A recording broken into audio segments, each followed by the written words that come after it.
kasih sayangnya itu secara total hanya kepada pasangannya atau hanya kepada suami dan istri. Jadi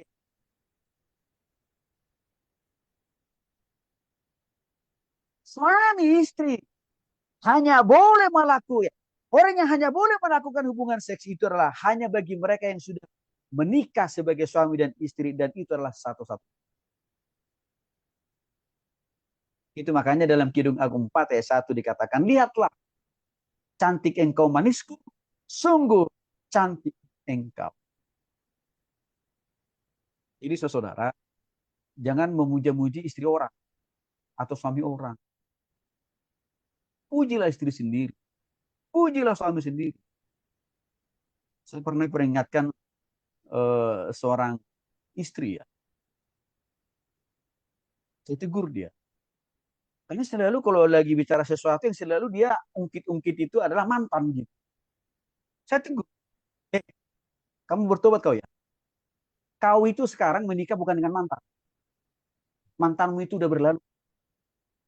Kamu itu sekarang menikah dengan suamimu.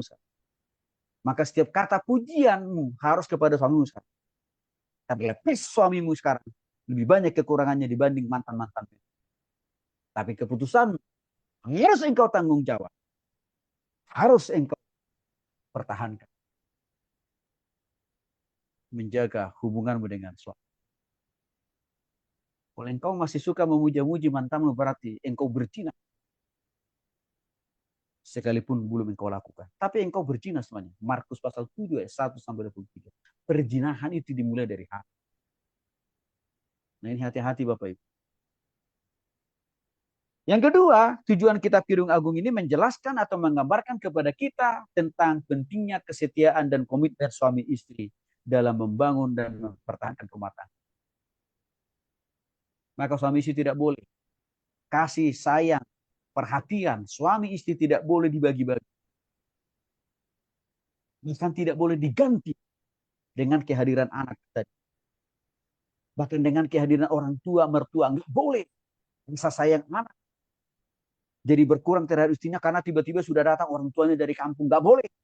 Tetap urutan yang kedua untuk dikasihi adalah istrinya. Sekalipun juga anak sudah datang. Tetap urutan kedua yang harus dikasihi adalah istrinya, baru anaknya, lalu setelah itu orang tua.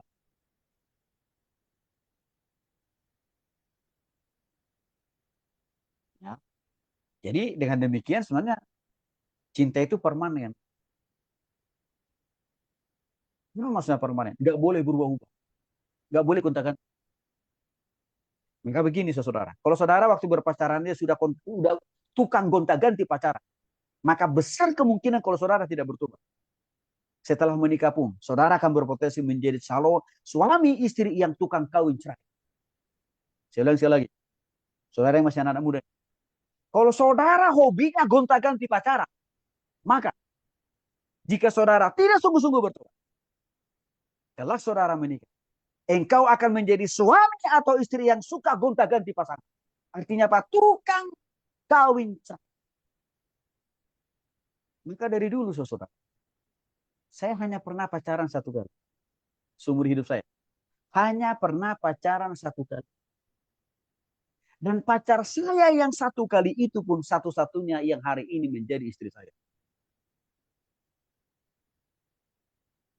Karena kitab Kidung Agung menjelaskan kepada kita pentingnya kesetiaan dan komitmen pada waktu berpacaran, apalagi pada saat berumah tangga. Maka kalau belum waktunya, saudara pacaran dan menikah, nggak usah paksain diri. Bagian yang ketiga, tujuan kita Kidung Agung menjelaskan kepada kita kasih Kristus. Nyata, konkret, dan harus terlihat dalam kehidupan rumah tangga suami istri. Artinya, kitab Kidung Agung menjadi lambang, hiasan hubungan kita dengan Tuhan. Yang tidak bisa dipisahkan oleh apapun. Yang tidak bisa tercerai-beraikan oleh alasan apapun. Apakah karena masalah ekonomi, masalah kesehatan, Tuhan tetap menerima, mengasihi kita apa aja. Demikian juga halnya kalau sudah menjadi suami istri. Krisis ekonomi yang sedang terjadi dalam rumah tangga kita nggak boleh mengurangi dalamnya kasih sayang kita terhadap pasangan. Saya jadi ingat minggu lalu, 2 minggu lalu, kami melayani keluarga di Bekasi. Kebetulan suaminya di PHK 2 tahun yang lalu. Dan puji Tuhan, suaminya sudah dapat bekerja. Tapi istrinya sempat marah sama Tuhan dan juga marah sama suami. Bahkan menurut pengakuan istrinya, kemarin itu dia bilang, Pak Tony jujur ya Pak, saya harus bertobat loh Pak Tony. Kenapa saya bilang? Ini Pak, saya sempat jujur aja, sayang saya sama suami saya ini sempat berkurang banyak loh. Kenapa? Karena dulu kan suami saya ini posisinya manajer Pak. Dapat fasilitas dari kantor itu luar biasa. Mobil, gaji, tunjangan macam-macam. Tapi tiba-tiba Pak, sekarang suami saya ini nggak ada setengah dari gajinya sekarang yang bisa saya harapkan. Nggak ada fasilitas kendaraan. Sayang saya sama suami saya sempat berkurang. Oke, tapi ibu udah sadar ya itu salah ya bu ya, salah Pak, saya salah. Halo istri-istri, wanita-wanita, seringkali juga saudara berpikir kasihmu kepada suamimu makin bertambah kurang hanya karena masalah penghasilan suamimu yang sedang. Itu adalah dosa. Dan itu akan mempersulit Tuhan memberkati rumah tangga. Maka harusnya gimana? Kasih kita terhadap pasangan kita harus top. Sekali penghasilan suami itu berkurang. Karena waktu kasih kita full kepada suami. Oleh karena penghasilan suami masih berkurang. Maka Tuhan akan memberkati kita. Sama Bapak. Kasih Tuhan tidak pernah berkurang terhadap kita. Sekalipun banyak dosa yang kita buat. Maka dia tunjukkan kasihnya yang total itu. Dengan dia mati di kayu salib. Maka soalnya ini dijelaskan oleh kitab Kidung Agung kepada kita. Si Kristus yang total itu harus juga terangis kehidupan kita suami istri. Meskipun ada suami kita, ketika masalah gaji, ekonomi, penghasilan berkurang, bahkan kesehatan terganggu di dalam diri suami atau istri. Jangan berkurang kasih yang kita terhadap istri.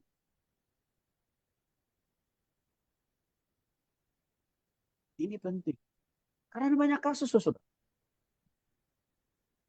Karena suaminya sudah sakit-sakitan atau istrinya sakit-sakitan, apa yang terjadi? Suaminya melanglang buana selingkuh ke tempat lain. Saya dengan istri, Bapak Ibu, sesuai dengan pertambahan usia kan, biasalah. Sudah mulai makin ada gangguan kesehatan. Contoh, istri saya itu alergi debu. Tapi saya bilang sama istri saya, ini aja mah, tenang aja. Kemanapun kau minta kita pergi, sama-sama cari dokter, kita cari sama. Saya akan antar. Jam berapapun, hari apapun, berapa lama pun di rumah sakit.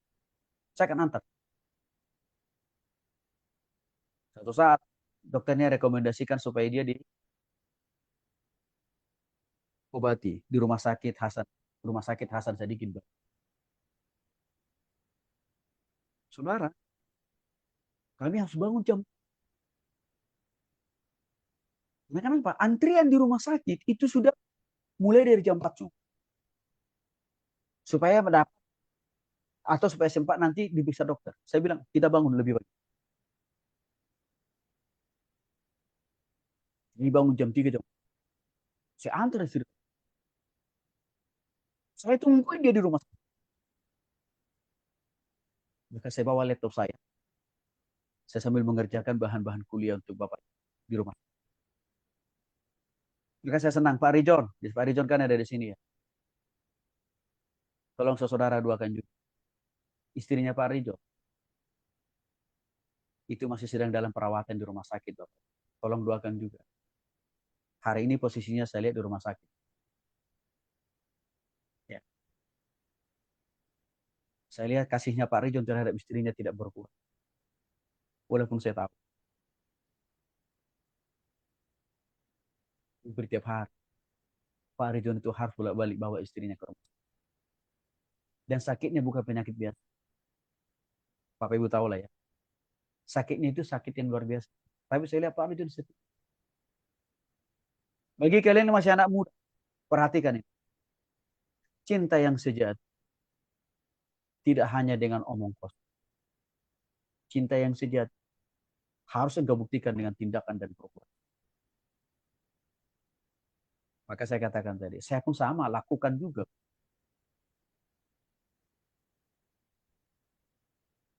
Karena Tuhan mengasihi kita tanpa syarat, tanpa melihat kita ini baik atau tidak, tetap dikasihi. Yang keenam, tujuan kita Kidung Agung memberi teladan bagi kita suami istri. Bangun komunikasi di dalam setiap waktu kesempatan. Supaya rumah tangga kita itu tidak terpaku dengan gosip. Supaya rumah tangga kita itu tidak disusupi oleh berita hoax.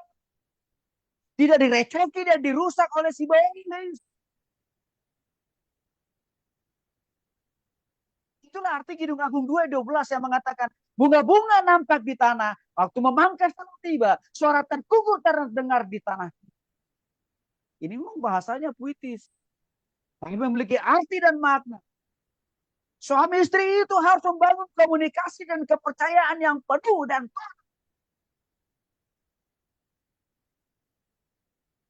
setiap hari Minggu bulan tahun. Supaya terhindar dari yang namanya perselingkuhan.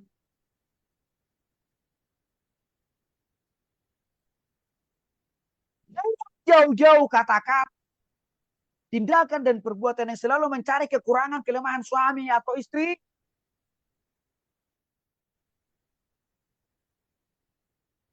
Nah, kita sendiri pun sebagai pria nggak sempurna kok. Apalagi pasangan. Bagaimana mungkin kita bisa menuntut yang kita sendiri tidak sempurna?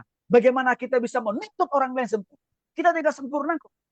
Maka yang paling terpenting adalah bagaimana kita suami dan istri, laki-laki dan perempuan saling berusaha menopang, mendukung, membimbing, menolong. Bukan sama-sama saling merongrong.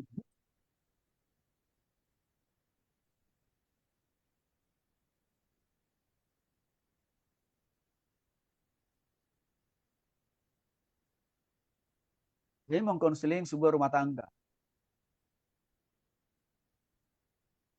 Karena pernikahan mereka sudah di atas 50 tahun. Nah, sudah menikah, bahkan sudah punya anak, bahkan mereka sudah punya cucu. Waktu awal saya bertemu dengan suami istri ini, aduh ampun. Dua-duanya saling menyerang satu dengan yang lain. Bahkan tidak mengenal waktu dan tempat. Di hadapan saya sebagai hamba Tuhan aja, mereka perang loh itu Bapak Ibu. Saling menjelek, saling menjatuhkan. Saya geleng-geleng kepala. Kok kenapa begini suami istri ini? Padahal rumah tangga mereka sudah 50. Saudara tahu, itu dimulai dari kesalahpahaman. Masalah kecil kok. Bukan selingkuh, bukan berzina. Salah paham. Jadi istrinya dengar dari orang lain. Suaminya pergi dengan perempuan yang itu doang. Padahal kenyataannya suaminya nggak pernah pergi dengan wanita lain. Tapi langsung istrinya percaya total dengan informasi hoax yang disampaikan oleh perempuan lain. Dan itulah cikal bakal. Sejak dari 50 tahun yang lalu sampai 50 tahun yang lalu, mereka saling menjatuhkan setiap. Maka saya bilang, Bapak Ibu, pasti untungnya kalau Bapak Ibu begini terus. Gak ada untungnya. Bukan Ibu, Bapak Ibu memberikan ruang seluas-luasnya bagi iblis. Mengadu domba Bapak Ibu, merusak hati dan pikiran Bapak Ibu. Kalau begini terus, ya sudah pasti. Berkat Tuhan tidak akan mudah. Tercurah dalam kehidupan rumah tangga Bapak Ibu kalau begini terus Bapak Ibu. Pertanyaan saya, Bapak Ibu mau diberkati Tuhan? Mau dipulihkan Tuhan nggak? Kebetulan usahanya banyak yang kolep. Mau dipulihkan Tuhan nggak usaha Bapak Ibu? Mau diberkati Tuhan nggak? Bisnis Bapak Ibu yang dulu. Ya mau lah Pak. Bertobat. Sehingga cerita suami istrinya akhirnya saya bimbing. Saya injili supaya mereka sungguh-sungguh bertobat terima kasih. Dan puji Tuhan Bapak. Bertambah hari, minggu, bulan, dan tahun. hubungan mereka semakin lebih. Hari ini kalau kami PA udah jarang saya dengar mereka saling bertempur dan tengkar, saling mempersalahkan enggak. Tapi yang ada apa? Saling memuja, saling menolong. Tempatnya buat rumah tangga, jelas. Mereka mengalami kedamaian dan ketentraman. Tampaknya bagi usaha dan bisnis, dibukakan Tuhan. Jadi saudara suami istri, ya jangan saling merongrong. Jadi kita rugi dua bulan. Kidung Agung juga mengajarkan bagi kita, para pria dan wanita, tunggu waktunya Tuhan. Saudara berpacaran, termasuk juga menikah. Artinya jangan paksakan diri menikah hanya karena dasar, oh umurku sudah lansia. Banyak. Banyak kan orang Kristen menikah karena didesak oleh umur. Tidak boleh. Karena potensi untuk bisa bercerai tinggi. Karena dipaksakan. Banyak pula anak-anak muda orang Kristen berpacaran dan menikah itu karena desakan apa? Status. Kalau dilihat teman-teman satu angkatan sudah pada nikah, dia masih menjomblo seumur hidup. Jangan coba-coba menikah hanya karena untuk melengkapi status. Resiko perceraian sangat tinggi. Kidung Agung 2 ayat 7 mengatakan, sungkuku deni kijang-kijang dan rusa-rusa betina di padang. Jangan membangkitkan dan jangan menggerakkan cinta sebelum diingininya. Ini artinya jangan memaksakan diri kalau belum waktunya Tuhan saudara pacaran, menikah, dan berumah. Namanya keterpaksaan pasti menghasilkan sesuatu hal yang buruk. Pernikahan didasari oleh keterpaksaan. Inilah yang seringkali salah satu menjadi pemicu. Mengapa tinggi perzinahan, termasuk perselingkuhan dan perceraian di kalangan keluarga-keluarga Kristiani, termasuk di kalangan kehidupan hamba-hamba Tuhan.